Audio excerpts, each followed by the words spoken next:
Pušćanska Dubrava bila je desetljećima zaostalo selo kakvih u okolici Zagreba ima na desetke. Odvjetnik Silvije Degen prvi je upravo u Dubravi kupio 2 vikendice. Nedugo nakon što je jedno od njega kupio predsjednik Stipe Mesić, selo je doživjelo preporod. Tu se puno toga promijenilo zato što nije bilo niti asfaltirana cesta, nismo imali ni rasvjetu, stvarno se puno toga promijenilo i ja mislim da je on dosta toga pomogao. A od kad je on došao, ovo mjesto se naziva Pušćanski Beverly Hills. Na dubravske brežuljke s vremenom se doselila elitna zagrebačka klijentela. Odvjetnik Goran Mikuličić postavio je putokaz s kilometražom od Zagreba do Opatije i Den Haaga.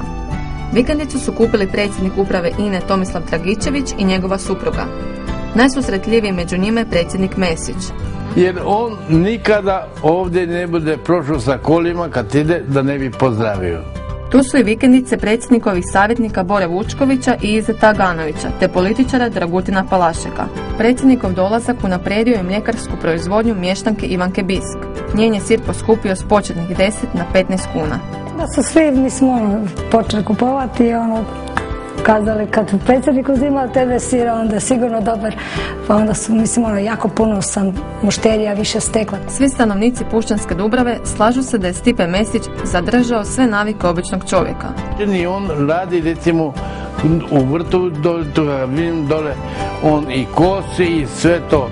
I vidi, on kaže, vidi, ovdje sam ja susjed, ovdje ja nisam predsjednik. Susjedu Zvonku Mesić je otkrio dragocjenu političku tajnu. Priznao mu je što će raditi nakon umirovljenja. Dragi moj susjed, kad ja uđem u mirovinu, onda ćemo mi kartati, onda će imati vremena za kartanje.